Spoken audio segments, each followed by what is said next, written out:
Hey guys, welcome back to yet another YouTube video, and welcome to my season preview of the Monster Energy AMA Supercross and FIM World Championship. Today we are just be talking about the 250 class for the 250 East and West.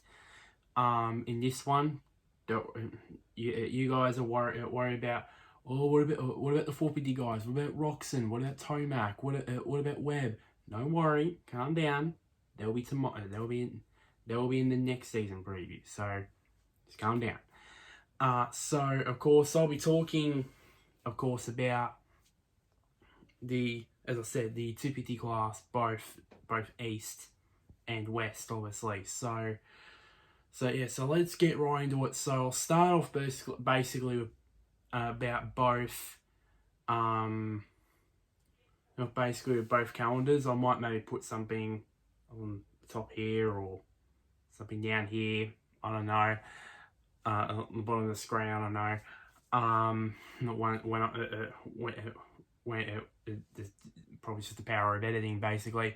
The opening round for the 250 East Championship, of course, normally the 250 West Championship starts, and then soon the 250 East Championship, and then there will be an East-West showdown at the end of the season. But this year, it's going to be the opposite. So 250 East starts the season. So we're going to start off with the three Houston rounds. The first one, of course, is just this weekend. It's going to be, over in Houston, over in America, it's going to be Saturday night. For us here in Australia, it is basically the next day on Sunday, on basically Sunday afternoon. For us people here in Australia. And that, of course, it's on, of course, Saturday, 16th of January. The second Houston race, that will be on the Tuesday, the 19th of January. Then the final Houston race will be next Saturday, the 23rd of January. Then after that, we've got the three Indianapolis races. One will be a week after the final Houston race, so of course January 30th. Then the second race will be again on Tuesday, the 2nd of February, and then the Saturday, and then the third race at Indianapolis will be on Saturday, the 6th of February. And then the 250 East will race the first Orlando race. Then they'll take a break of about, I would say, about 2 months. Yeah, over 2 months they have a break before the final two Salt Lake City rounds, of course, at Rice-Eccles Stadium. The first one, of course, is going to be the sole event for the East guys on Saturday, the 24th of April. And then, of course, the final race of the season for the 250 guys will be, of course, the East-West showdown in the second Salt Lake City race. So, yeah, that could probably decide the championship. Now, on the flip side, for the 250 East Championship, there will be, of course, the first race of their season will be the second Orlando race at Camping World Stadium. That's the first time that I believe the first time that all you diehard Supercross fans have been a fan of the sport for years and years and years. I think you can correct me in the comment section down below. I think it's the first time that Orlando is hosting a Supercross race, or a couple of them basically. Then the second race will be at the famed Daytona International Speedway, the normal round of Daytona Supercross. That will be on Saturday, the 6th of March. I forgot about the date for the Orlando race. It'll be Saturday, the 20th of February. If you guys are Supercross fans here in Australia, just remember that normal the US are basically a day behind on us. So yeah, so us Aussies might get confused by that. Then we got the 3 Arlington races at AT&T Stadium. The first one is on Saturday, the 13th of March. The second one is on the Tuesday, the 16th of March, and then the final Arlington race will be on Saturday, the 20th of March. Then about a couple of weeks break before we head to the final 3 rounds. The first one, of course, are the 3 Atlanta races. Now, it's not what you think. You think, oh, it's going to be at Mercedes-Benz Stadium. No, it's going to be held at Atlanta Motor Speedway, which has hosted, of course, NASCAR races, obviously. That one. So the first Atlanta race will be on Saturday, the 10th of April. The second Atlanta race will be held on Tuesday, the 13th of April, and then the final Atlanta race will be held on Saturday, the 17th of April, and then, of course, as I said earlier, the final round of the 250 West Championship, of course, the East-West Showdown at the second Salt Lake City round at Rice-Eccles Stadium. So, yeah, so that is that basically. Now let's move on to the riders itself. Now I'm gonna put all 3 of these classes. I'm gonna say them separately. Put them in 3 categories, of course. Riders in 3 categories. Not all the riders, but just a selected group of riders I've chosen out of each East and West class, and it goes in podium threats, race winning contenders, and championship favorites. So let's go with let's do the podium threats first. In the 250 East class, so we'll do that first. We start with the podium threats. Of course, we have Joe Shimoda, who has come from the now defunct Geico Honda team to Geico Factory Connections Honda team to the Monster Energy Proteca Kawasaki squad, and of course Maximus Voland, who is now going to be part for the first time part of the Red Bull KTM team, which is for the first time in, I think for the first time in 5-6 years, they would field the factory KTM team will field a 250 Supercross team. I think the last time they fielded a 250 Supercross team was when Marvin Muscan won his 250 Supercross title, I believe. I think Joe Shimoda, I think he'll go well. I mean, I think he finished 4th. I think he finished 4th in the championship last year in his first year. That's a very good effort considering that. Of course, they had.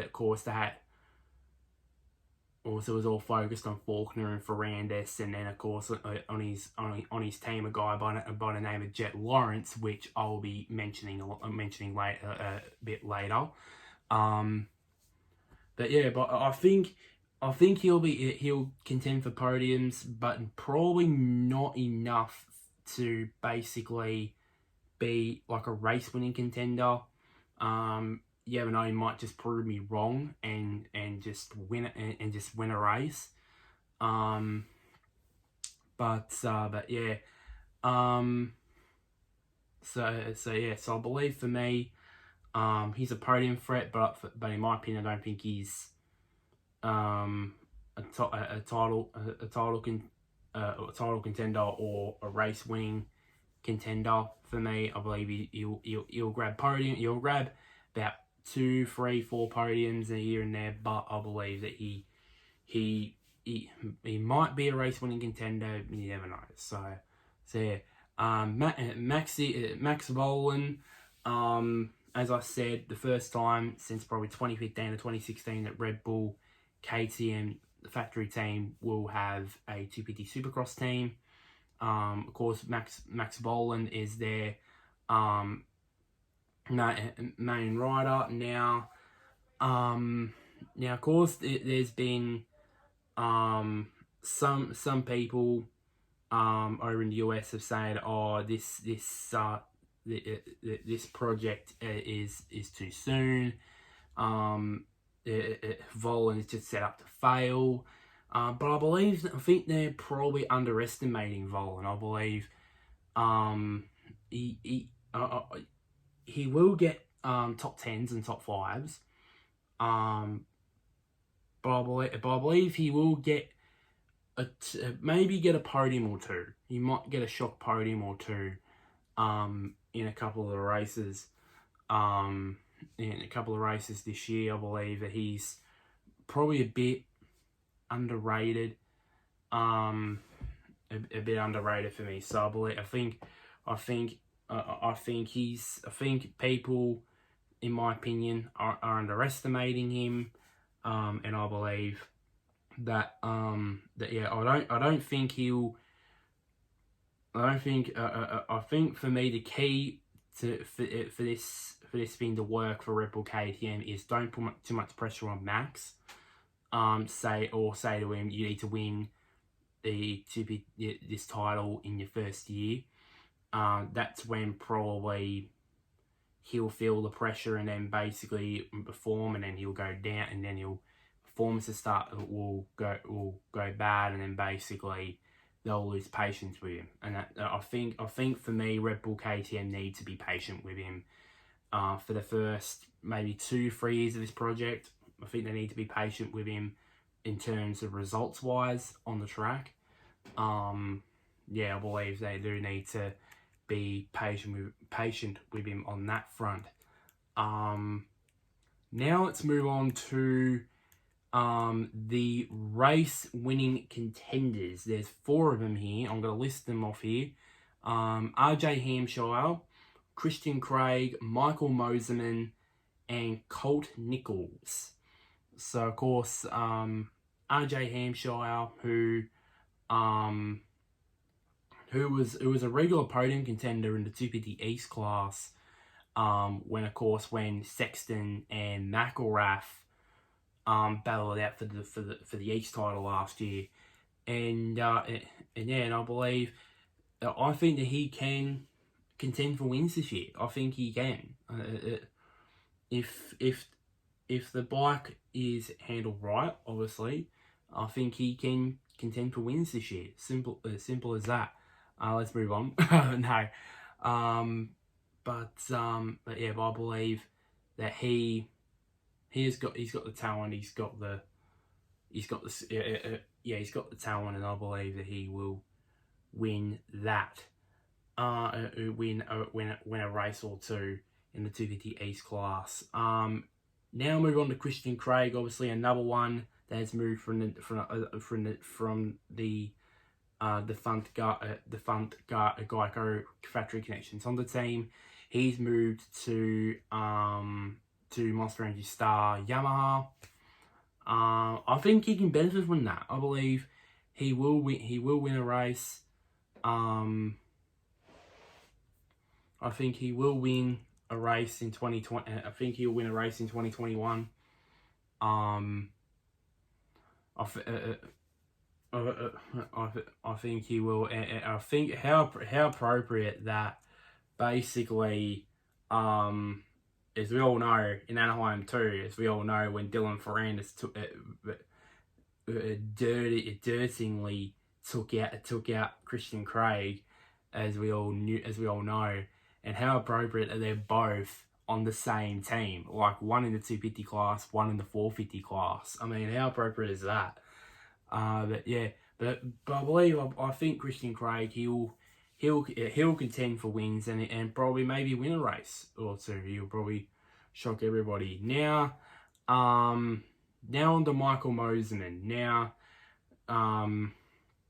because now let's move on to, of course, the new manufacturer. Obviously, that is a talk at town, and I will, when I do get to the 450 class, I will speak about this. Of course, we all know that KTM is going to go well. It's going to go well. In all three classes, the 250 East, West, and of course 450 class. We all know Husqvarna's going to do well. We all know Honda will do well. We all know Kawasaki will do well. We all know Yamaha will do well. And maybe Suzuki might spring a surprise. But the great unknown is Gas. The gas manufacturer, of course, entering the Supercross for the first time this year with the Troy Designs Red Bull factory team. That is the great unknown, of course. Of course, they signed Moserman and I think it's Pierce Brown. Yeah, I think it's Pierce Brown. Yeah, Pierce Brown. Into their team in the 250 class, and only going to go for one rider, as we all know, in the 450 class with Justin Barsha, which I'll talk about in the next video. I believe for me, the reason why I put him in the race winning contenders is that we all don't know if Gas is going to be a podium contender, a race winning contender. Certainly I don't think it'll be a title contender. It's right. Michael Moserman and Pierce Brown just gonna wing it, and it's gonna blow it up right from the start and basically win them the title. But I believe there is a possibility, which I believe. So I will speak about Pierce Brown in a bit. When I get to the 250 West, when I get to the 250 West class, I believe for me Moserman could be an underrated. Is underrated. I believe nobody's talking about him, and I believe he'll fly under the radar and possibly get a shock win, and basically maybe a shock win. Who knows? It might happen. I believe, or either that, or it might be just be overestimating the gas. Trust me. There'll be a lot of gas puns throughout the season. I won't be surprised if Supercross / motocross journalists and fans will come up with some gas puns throughout the 250 throughout the Monster Energy Supercross and the Lucas Oil Pro Motocross Championship as well during the year in 2021. I won't be surprised about that. Now we'll move on to the second Monster Energy Star Yamaha rider, and that is Colt Nichols. Of course, we all know in 2019 he was basically contended for the championship with for most of 2019 with when of course Ferrandis and Adam Cianciarulo contended for that championship. Of course, we all know what happened in the finale of that. Of course, we all know that. But he was contending with both those guys, both AC and Dylan, on a regular basis. Last year, with Sexton, with the battle with Sexton and McElrath, not so much.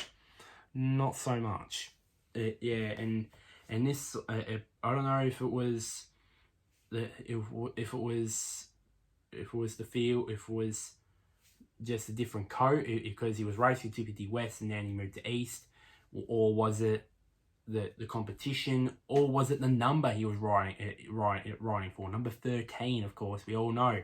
Unlucky for some, obviously unlucky for him in that season. So, of course, change the number and hopefully a change of luck, hopefully, for Colt Nichols. Because when Justin Cooper and Jeremy Martin and maybe Christian Craig are flicked out of the class. He is going to be the future leader of that Star Yamaha team, and he this is the season to step up for Colt, and I believe for me, and for me, yeah, I believe he needs to step up this season. Yeah, so that's it for the race winners. Now the championship favourites. Two names only. Jet Lawrence on Team HRC, Team Honda HRC, and Austin Faulkner, Monster Energy Pro Circuit Kawasaki. For me, those are the two favourites for this championship. Of course, why not? Let's start with our own Aussie Jet Lawrence. I mean, Jet obviously showed throughout the Supercross season that he had plenty of potential for a 16-year-old, and for him to lead an Anaheim 2 for about 95% of the race, him being a 16-year-old, and just to point out, I turned 21 this year in July, and he's 17, and he's racing, and he's probably a title favourite in America. I mean, that is just, my God, how young people be successful nowadays. Of course, we all know, as I said, a lot of the time, and it won't be the last time I'll say this, the front Geico factory connections on the team. He moved, but not really. Of course, Team HRC Honda, for the first time in years, I can't remember how many years, is building a factory 250 team. Of course, for the Lawrence brothers, for Jet and Hunter. Hunter, I'll speak about later. I think, this is the chance to show that he can be. This is a chance. Can't even say it. This is a chance for Jet to go to another level in his sophomore year. I think I said that right. Sophomore year. For his talent to go another level and win possibly a title, possibly a 250 title in his second season. Of course, we've shown that talent towards the end, of course, and we all know what happened at 9-2. He crashed, did the Jet endo, and then of course he was injured for several races, and then came back after Supercross was shut down, as we all know, with the almost said it, with the global crisis that was of the pandemic. Of course, he got a podium in one of the Salt Lake City rounds. And then, of course, as we moved on to the summer, I think at the end of the Luxor Pro Motocross season, he won a race. The final moto of the Pro Motocross season, towards the end of, well, for us here in Australia, it's winter. For them, it's summer. So will it bring confidence for Jet Lawrence into, of course, the Supercross season this year? We never know. We will never know. But yeah, with that. But of course, the old saying, it takes two to tango, and I think Austin Faulkner is going to be the second bloke. I mean, of course, 2017, he was touted as, of course, winning. Many say he would win the title in his first professional year, which, of course, that never happened. 2018, he had that feud and massive and big battle for the title, for the 250 each title with Zach Osborne, who's now, of course, in the 450 class doing bits with the Husqvarna team. Then 2019, he was no doubt in the 250 East Championship in 2019, the guy, no doubt about it. He was the guy, and he can't deny it that he threw it away when he torn his ACL or injured his knee or torn his ACL, and that was it for his season. And of course that left Sexton and Justin Cooper to battle it out for the title that year. 2020, of course, he was blown away by, of course, Ferrandis, who proved us all wrong. After snatching it away from Cian Cerullo in 2019, he proved us all wrong in last year by repeating his 250 West title, and I believe Faulkner was overwhelmed, and then but the last half of the season he was especially at the Salt Lake City rounds he was great, obviously. Then we have obviously what am I saying? So now in 2021, this is probably the time. It's probably the time. I think that eventually we all probably going to be saying that he is probably the most it's probably going to be the next guy after eventually if Eli Tomac leaves or retires. He'll be the one that will be into the Monster Energy Kawasaki squad in the 450 class. We don't know when, but it'll be in the near future. It doesn't matter if it's 2022 or 2023. I believe that will eventually happen. So yeah. Who do I think will be who is the short priced favourite out of the two? Talent wise, you would have to say Jet Lawrence. On experience, you would have to say Faulkner. For me, I'm not saying that Faulkner doesn't have his talent is not as great as Jet Lawrence. Jet Lawrence's Faulkner's talent is good, but I believe his experience, with of course having four or 5 seasons under his belt in the 250 class, probably will help him in that. Which experience I'll talk to about later. Now so that's the end of the championship favourites for the 250 East class. Oh, I said West for a second. And that's it for the 250 East class. Now let's move on to 250 West. For me, I think West probably was not on this end of the bargain.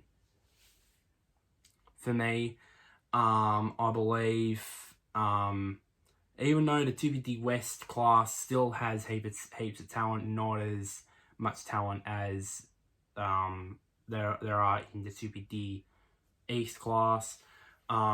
Podium threats. Well, I should start off with podium threats in 250 East, or should I say podium threat in Pierce Brown. Obviously, like I said earlier with Michael Moseman, the great unknown is that Gas factory racing team.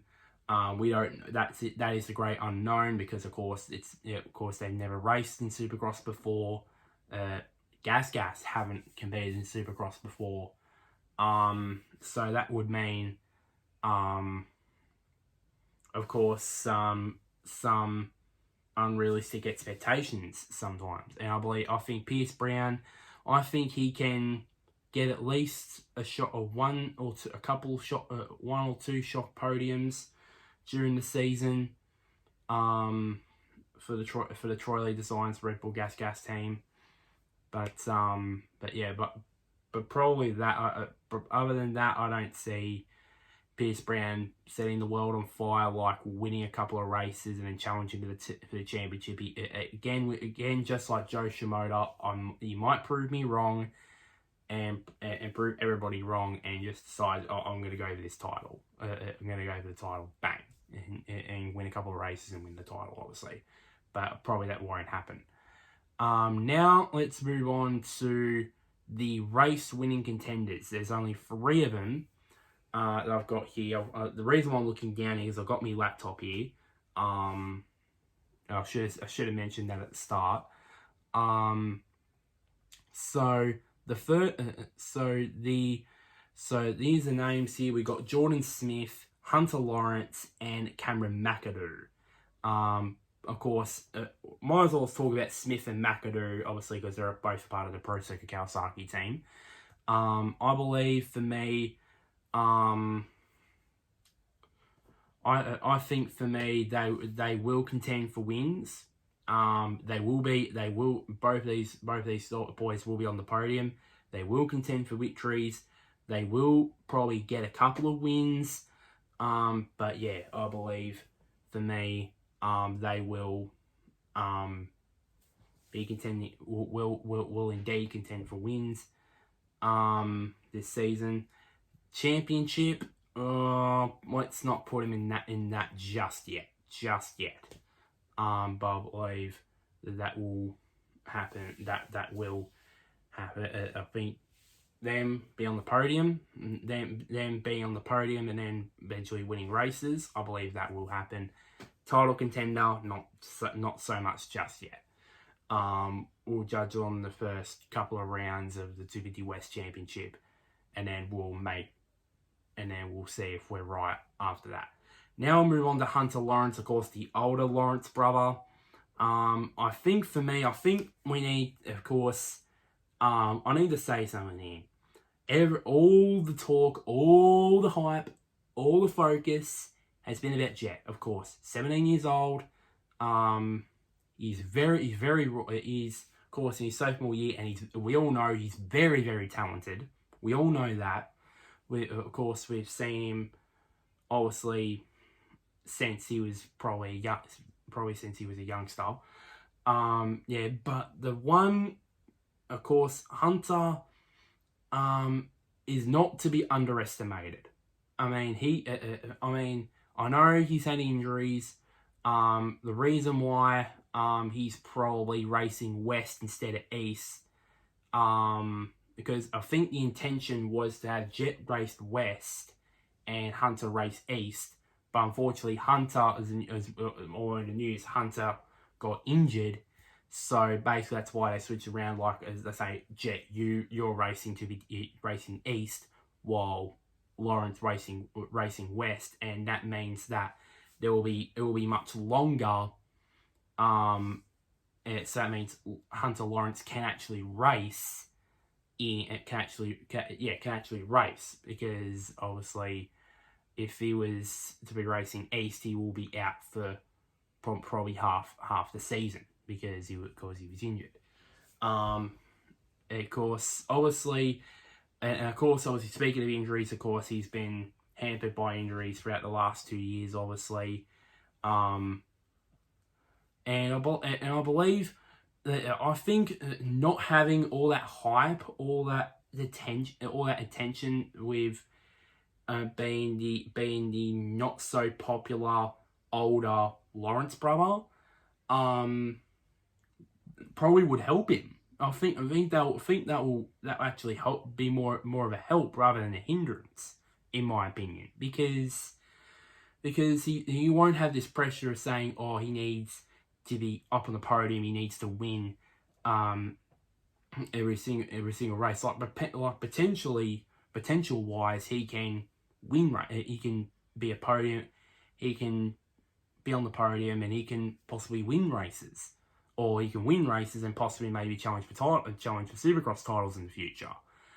But yeah, and I believe this is just hard for me. But I believe for me, I think Hunter's talent for me is not to be underestimated, and I believe that he should. If he's healthy, he will contend for podiums and, of course, contend for wins. Not contend for title. Contend for the title, obviously. Speaking of title, obviously, let's move on to the championship favourites. And, of course, as we all know, the title is going to be won by a rider from one team. That is, of course, the Monster Energy Star Yamaha team. And I think the two clear title contenders would be, Jeremy Martin and Justin Cooper. Of course, Jeremy Martin, obviously, he, and I said Christian Craig went from Geico Honda, which is now the Fund, obviously.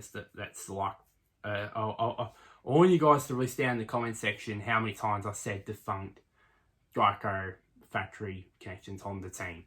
I wish how many times how many times I said that. So I believe so of course Jeremy Martin, obviously he was at Stadium R before. Then they had a very public falling out, or what's not very public, but obviously not. The word is probably they departed on not good terms, and now I think that was in 2016. At the end of 2016, about 5 years later, he's come back, and I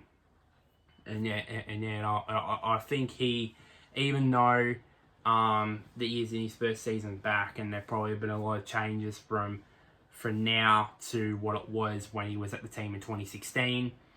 I believe for me, I think he's the leader of that team. He has to be the leader of that 250 squad. He has to be.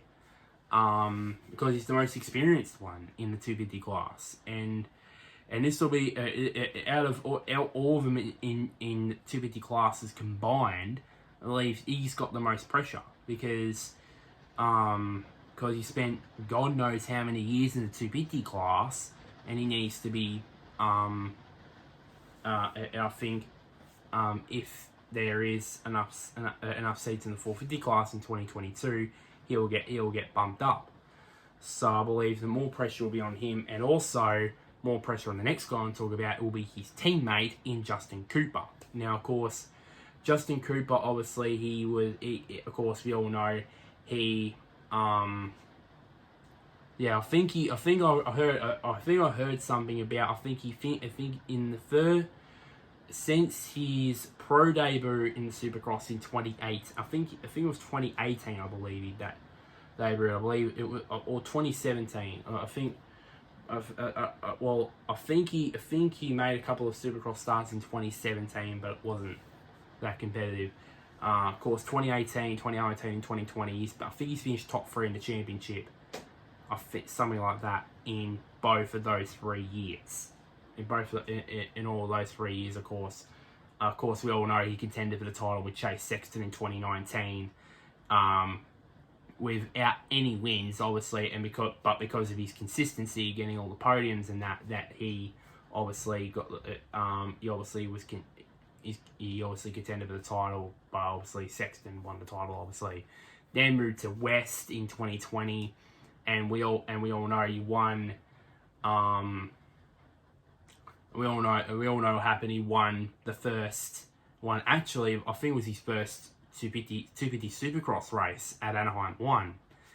And then obviously he had the red plate for about 4 rounds, something like that. And then of course Ferrandis won it back. And then of course he never relinquished it. I think that's how I said it. Relinquished. Oh, I'm not going to bother saying that. I'm not going to bother trying to say that. With that. So I believe for me, Justin, I believe he is probably also going to be most pressure.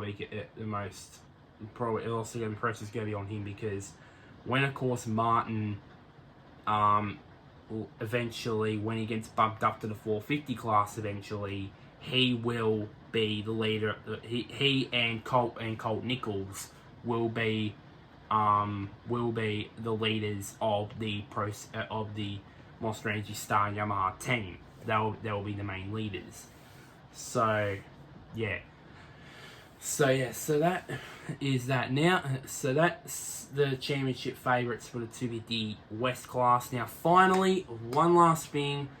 Who do I think will win the East and West championships in 2021? My championship predictions. I believe. Let's go firstly the East class. I would go with Austin Faulkner, obviously, based off his experience being in the 250 class, and obviously needing this title obviously. But I've got to go with my Aussie. I have to go with him, Jet Lawrence. I have to go with him. As I said, first of all, being an Aussie, and two, obviously, he's got the talent, he's got the speed. I don't know if he'll have the experience in a title fight, but as I said, he's got the talent, he's got the speed to win that title. On the West class, out of Martin and Cooper, I'm gonna say the title will fall in the arms of Martin, more on Cooper for me. Because I believe it just like some people say about Faulkner, I believe it's J Mart's time. It is his time. It has to be his time because he spent so many years in the 250 class, obviously, and I think that maybe in 2022 or maybe 2023 he has to get bumped up to the 450 class. It doesn't matter if it's with Yamaha or maybe the Troy Lee Science Red Bull Factory Gas team might decide to field two bikes and basically have him come along as the second bike. You never know. You never know with that. But I believe so. My predictions are for Jet Lawrence is my prediction to win the 250 East Championship, and Jeremy Martin is the favourite. It is my prediction to win the 250 West Championship as well. So that's basically it for this video.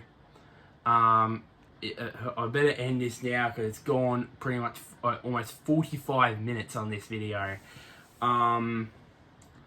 So of course, just the usual, like, comment below your feedback. Who do you think will win? Actually, no. Who do you think will comment down below? Who do you think will win the 250 East and West Championships? Who do you think will be the biggest surprise in each class? You never know. And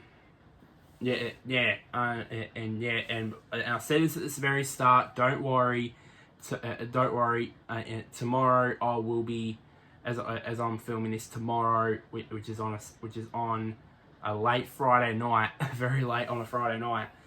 On Saturday, I will do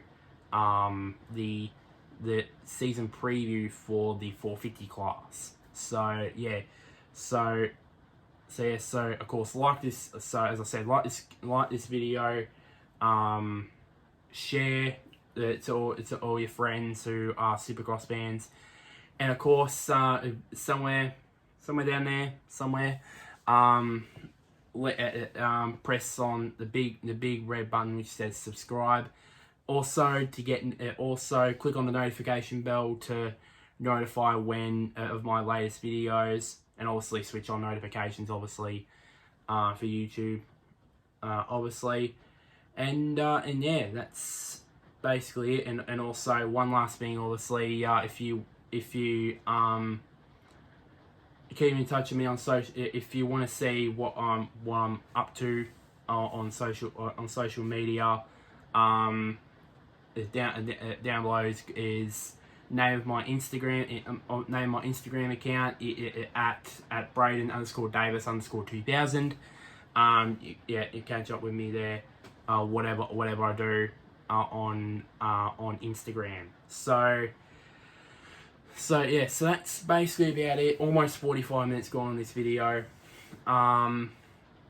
So of course, as I said, 450 class, season preview, and all the work. So but until next time, until then, guys, I'll see you guys later.